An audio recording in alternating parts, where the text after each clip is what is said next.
ओम नमः शिवाय, जय महाकाल। आप सबको पता है कि सावन का बहुत ही पवित्र महीना चल रहा है और कल है 21 जुलाई और सावन अधिक मास की चतुर्थी तिथि पड़ रही है, जो कि उस दिन को बहुत ही विशेष और बहुत खास बनाती है। काफ़ी लोगों के मुझे मैसेजेस आ गए, भैया कल बहुत शुभ दिन है, सावन की चतुर्थी है, तो एक बार 9 शमी के पत्ते वाला जो उपाय है ठीक से समझा दे। कौन से महादेव का नाम लेना है, कहाँ पर दीपक लगाना है, कैसे पत्तों को चढ़ाना है, तो पूरी बात इस वीडियो में हम लोग करेंगे, जो कि पूज्य गुरु जी की कथा से सुन के बहुत अच्छे से आपको बताऊंगा। ठीक है, सिर्फ आप सुनते जाएं, सारी विशेष सारी कामना आपकी पूरी ज़रूर होगी। ठीक है, लेकिन उससे पहले आपको बता दूं, इस पूरी वीडियो में चतुर्थी पे होने वाले 4 बहुत ही प्यारे से उपाय की बात करेंगे, जो कि आपके लिए और आपके पूरे परिवार के लिए बहुत अच्छे होंगे, है ना। लेकिन सबसे पहले हम लोग उपाय की बात करते हैं जो 9 शमी के पत्तों वाला है। ठीक है, बहुत ध्यान से समझिएगा, बहुत ही ध्यान से। स्क्रीन पर आपको शमी के पत्ते दिख रहे हैं, बहुत सारे, है ना। हमें लेने होंगे 9 शमी के पत्ते। कितने? 9। जब शमी के पत्ते तोड़ोगे ना, तो ये वाला पत्ता नहीं तोड़ना है आपको। तोड़ने के लिए तरीका होना चाहिए, ये पूरा एक पत्ता जब तोड़ोगे ना, तो ये माना जाता है एक पत्ता। ठीक है, तो इस तरीके से 9 पत्ते लेना। इन 9 पत्तों को लेके पहुंच जाओगे महादेव के शिवलिंग के पास। जो बताऊंगा मेरी बात बहुत ध्यान से सुनना, ठीक है। हमारे पास कितने शमी के पत्ते हैं? 9 शमी के पत्ते हैं। यहाँ पे मैं कुछ बताने जा रहा हूँ, उस चीज़ को सुनोगे।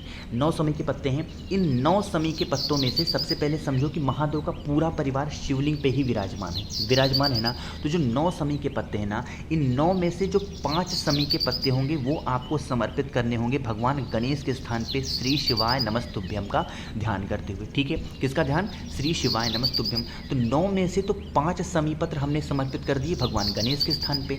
अभी हमारे पास कितने शमी पत्र बचे हुए हैं? 4 शमी पत्र हमारे पास और बचे हैं। बचे हैं कि नहीं बचे हैं? तो इन 4 शमी पत्र में से जो 3 शमी पत्र होगा वो चढ़ाओगे महादेव के शिवलिंग के ठीक ऊपर श्री शिवाय नमस्तुभ्यम का ध्यान करते हुए, स्मरण करते हुए। ठीक है, यानी कि 5 शमी पत्र हमने कहाँ पर समर्पित कर दी है? भगवान गणेश के स्थान पे, और 3 शमी पत्र हमने समर्पित कर दी है भगवान शंकर के शिवलिंग के ठीक ऊपर। अभी हमारे पास एक शमी पत्र और बचा है। क्योंकि भैया उस एक शमी पत्र का हम क्या करें, ये तो बता दो। देखो 5 यहाँ पे हो गए, 3 हो गए, 8 हो गए, एक बचा है। अब इस एक शमी पत्र को जब आप महादेव की शिवलिंग की पूजन करके निकल रहे होंगे, जब आप बाहर निकल रहे होंगे, तो आपका लेफ्ट, जब आप बाहर निकलोगे तो आपका लेफ्ट कौन सा होगा? आपका लेफ्ट यही तो होगा। तो आपको क्या करना है, अपने लेफ्ट पे वो एक शमी के पत्ते को रखना होगा, और उसी एक शमी के पत्ते के बगल में एक घी का दिया गोल बत्ती का, कौन सा? घी का दिया गोल बत्ती का, मयूर ध्वज के नाम से। किसके नाम से? भगवान गणेश का बहुत ही प्यारा सा नाम है, मयूर ध्वज। यह काम आपको महादेव की शिवलिंग के चौखट पे कर देनी होगी। लेफ्ट साइड का मैंने क्या बताया, जब आप महादेव की शिवलिंग से बाहर निकल रहे हो तो लेफ्ट साइड में ही करना है। ठीक है, अपना लेफ्ट होगा, मंदिर का लेफ्ट नहीं, आपका अपना लेफ्ट होगा। समर्पित कर देना, दीपक जला देना मयूर ध्वज के नाम से। आपके घर में कभी भी 2 चीज़ें तो कभी हो ही नहीं सकती। पहला तो आपके घर में कभी बीमारी प्रवेश नहीं करेगी, दूसरा आपको कभी धन संपदा की कमी हो ही नहीं सकती। ये उपाय इतना प्यारा है, इसीलिए मेरे बहुत सारे भाई, मेरी बहुत सारी बहनें परेशान थी, भैया गणेश जी का कौन सा नाम वो था, तो वो नाम है मयूर ध्वज। बात आई समझ में? तो इस उपाय को तो कल सभी को करना चाहिए। चलो, तो पहले उपाय की बात कर ली, जो चतुर्थी हमने कर ली है, जो कि चतुर्थी के दिन आपको ज़रूर करनी चाहिए। दूसरे उपाय की हम लोग बात करते हैं। ये जो दूसरा उपाय है ये भी है धन संपदा के लिए। बहुत लोग परेशान रहते हैं, भैया हमारे घर में धन नहीं है, माता लक्ष्मी रूठ गई है, हम लोग क्या करें, परेशान रहते हैं हमेशा। तो आपको क्या करना है, एक कुबेर भगवान का दीपक लगाना होगा। लेकिन वो दीपक थोड़ा सा तरीके से लगाना है। कहाँ पे लगाओगे? वह दीपक आपको लगाना है महादेव के मंदिर में। मेरी बात ध्यान से सुनना, मैं क्या बोल रहा हूँ, मैं बोल रहा हूँ महादेव के मंदिर में। कोई ज़रूरी नहीं कि आप शिवलिंग के पास लगाएं, कोई ज़रूरी नहीं किसी देवी देवता के पास लगाएं, नहीं, पूरे महादेव के प्रांगण में जितने भी महादेव के पूरे मतलब होता है ना, मंदिर के आसपास का जो एरिया होता है, कहीं पर भी एक दीपक आपको लगाना होगा भगवान कुबेर का नाम का। और कुबेर नाम का जो दीपक लगाएंगे वो घी का दिया लगाएंगे, लंबी बत्ती का। कौन सा? घी का दिया लंबी बत्ती का। जब भी माता लक्ष्मी के लिए, भगवान कुबेर के लिए हम दीपक लगाते हैं तो हमेशा लंबी बत्ती का ही दिया लगाना चाहिए, जिससे हमारे घर में धन संपदा बढ़ती रहे। लंबी बत्ती मतलब कि बढ़ना किसी चीज़ का, तो हमें बढ़ाना ही तो है, तो इसलिए लंबी बत्ती का दिया। याद रखना किसके नाम की लगाओगे? भगवान कुबेर के नाम की। यह काम सिर्फ और सिर्फ चतुर्थी तिथि के दिन ही करना है, वो भी महादेव के मंदिर में। शिवलिंग के पास करना चाहें वहाँ पे भी कर सकते हैं, किसी देवी देवता के पास करना चाहें वहाँ पे भी कर सकते हैं, लेकिन कोई ज़रूरी नहीं है, पूरे मंदिर में कहीं पर भी आप ये काम कर सकते हैं। ठीक है, समझ में के बाद मेरी बहुत आसान सा ये काम था, सभी लोग करेंगे, धन संपदा आपके घर में कभी भी भी कम हो ही नहीं सकती। ठीक है, चलो 2 उपाय की बात हो गई है, आगे बढ़ते हैं इस वीडियो में। अब हम लोग अपने तीसरे उपाय की तरफ। तीसरा उपाय कैसे करना है और इसके क्या फ़ायदे हैं, उससे पहले एक छोटा सा काम, और वह वीडियो करिए लाइक। और जितने भी भाई बहन मेरी आवाज़ पहली बार सुन रहे हैं, अचानक से चैनल पे आ गए हैं ना, तो जल्दी से चैनल को सब्सक्राइब करिएगा। ठीक है, चलो अब सबसे पहले समझो कि इस उपाय को करने का बेनिफिट क्या है, फ़ायदा क्या है। इसका एक फ़ायदा जो बहुत बड़ा है वो है बीमारी। हर इंसान क्या सोचता है ना कि भैया हमारे घर में कोई इंसान बीमार ना पड़े, भले ही हमारे पास थोड़े धन की कमी हो जाए, थोड़े पैसे कम रहें, लेकिन वो हमें चलेगा, लेकिन कोई व्यक्ति बीमार ना पड़े। हर इंसान सोचता है ना, क्योंकि बीमार अगर पड़ गया कोई इंसान ना, तो सारे पैसे भी रहेगा तो वो भी डॉक्टर ले लेगा, कुछ भी रहेगा तो ख़त्म ही हो जाएगा। तो क्या करोगे, एक बेलपत्र लेना, बहुत ही प्यारी सी एक बेलपत्र लेना। इस एक बेलपत्र के साथ लेना होगा तांबे का लोटा। ठीक है, तांबे के लोटे में जल भरोगे कहाँ से, अपने घर से। जो एक बेलपत्र ले रखी है इस कलश के अंदर नहीं डालना। ठीक है, कलश को लेना और एक बेलपत्र को लेना, लेके चले जाओगे कहाँ पे, महादेव के शिवलिंग के पास। सुबह जाना चाहो सुबह जाओ, शाम को जाना चाहो शाम को जाओ, कोई दिक्कत नहीं है, कोई इशू नहीं है। ठीक है, पहुँचेंगे सबसे पहले महादेव के शिवलिंग के पास एक घी का दिया गोल बत्ती का, कौन सा, घी का दिया गोल बत्ती का लगाना। फेस रखना उत्तर दिशा, नॉर्थ डायरेक्शन। जो आपके पास में कलश है उस कलश को यहीं पे नीचे रख देना, महादेव के शिवलिंग के पास में रख दिया नीचे।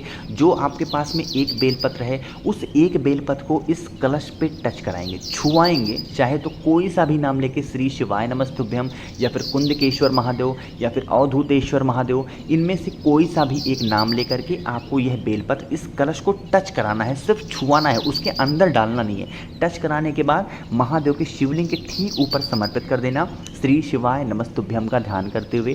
डंडी होगी माता अशोक सुंदरी की तरफ, पत्ती का मुख होगा वो होगा आपकी तरफ। इतना काम कर लिया।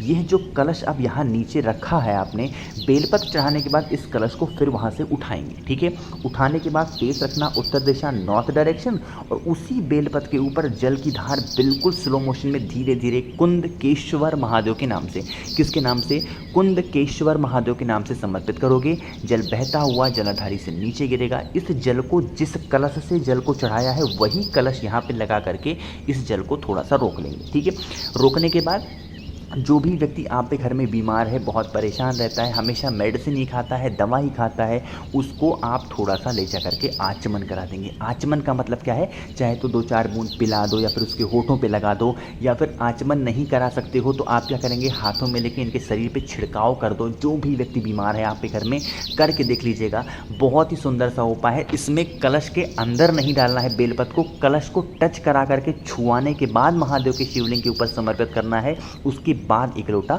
जल चढ़ाना होगा। बहुत ही प्यारा सा उपाय है, किसी भी प्रकार की छोटी बीमारियां हो या फिर बड़ी बीमारियां हो, उनको ख़त्म करने के लिए। ठीक है, चलो तो 3 उपाय तो हो गए, आगे बढ़ते हैं। अब इस वीडियो में हम लोग अपने चौथे उपाय की तरफ। चौथा उपाय आपको करना होगा दूरवा से। बहुत ही प्यारा सा उपाय है, फ़ायदे हैं। सबसे पहला फ़ायदा तो ये है कि अगर आपके घर में धन संपदा की कमी बहुत रहती है तो इस काम को करेंगे।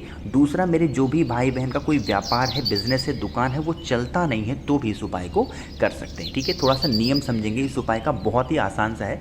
स्क्रीन पर आपको दूरवा दिख रही है, हमें लेनी होगी 5 दूरवा, गिन करके 5 दूरवा, लेकिन नॉर्मल 5 दूरवा नहीं लेनी है। क्योंकि फिर नॉर्मल नहीं लेनी है, फिर कैसी लेनी है, हमें लेनी होगी 3 गांठ वाली 5 दूरवा। जैसे समझो, जैसे ऐसे दूरवा की लाइन ऐसे होती है लंबी सी, अरे होती कि नहीं होती है, होती है। तो आपको क्या करना है, ऐसे लाइन हो और उसमें ऐसे छोटे छोटे गांठ पड़े हुए हों। ठीक है, और इन्हीं गांठ से होता हुआ ऐसे ऐसे पत्ती निकला होता है। ठीक है, ऐसी दूरवाही सिर्फ हमें लेनी है। अगर बड़ी हो तो तोड़ लो, तो इस तरीके से बना लेना अपने अकॉर्डिंग।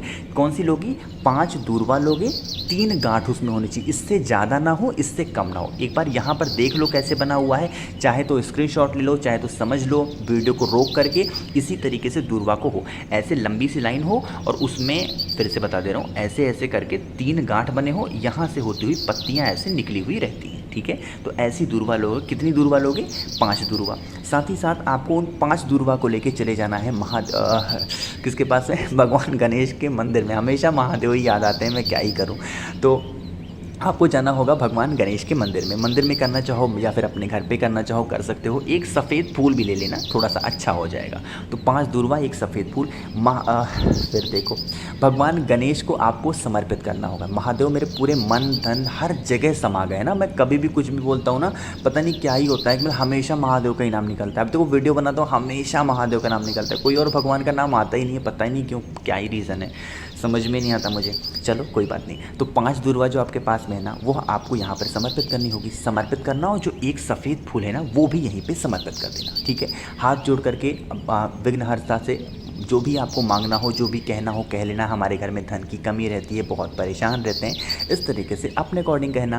कहने के बाद यहाँ से क्या करोगे, जो एक सफ़ेद फूल चढ़ाया है, चढ़ाया नहीं है तो वहाँ पर अगर एक सफ़ेद फूल पड़ा हुआ हो, उसको वहाँ से उठाना, ठीक है। उठाने के बाद क्या करोगे, लेके चले जाओगे अपने घर पे। अगर घर में आपके धन संपदा की कमी है, जहाँ पे आप रुपए पैसे धन दौलत रखते हैं, वो फूल को वहीं पे रखेंगे रिद्धि सिद्धि के नाम से। और अगर आपका कोई व्यापार है, दुकान है, वो नहीं चलता, तो अपने दुकान के गल्ले में या फिर दुकान में कहीं पर भी चाहे तो एक फूल ले लेना और एक दूर्वा भी उठा लेना। मैं दूर्वा बोलना भूल गया, एक सफ़ेद फूल और एक दूर्वा वहाँ से उठाओगे, घर की तिजोरी में ला के रख देना। और दुकान में रखना हो तो दुकान में भी रख सकते हो। बहुत तरक्की इससे होती है, माता लक्ष्मी इससे बहुत खुश होती हैं, आपके घर में हमेशा धन संपदा बनी रहेगी। तो इस पूरी वीडियो में हम लोगों ने 4 उपाय की बात की है। कोई सा भी एक उपाय जो आपको सबसे आसान लगता हो, आपके परिवार के लिए, आपके लिए अच्छा हो, कर सकते हैं, ठीक है। तो कोशिश की अच्छा समझाने की। वीडियो पसंद आई हो तो लाइक कर दें। कुछ पूछना हो, नहीं समझ में आया, नीचे कमेंट में पूछें। मेरी कोई भी बात आपको बुरी लगी हो तो उसके लिए दिल से माफ़ी चाहता हूँ। और हाँ, चैनल को सब्सक्राइब ज़रूर करिएगा। ओम नमः शिवाय, जय महाकाल।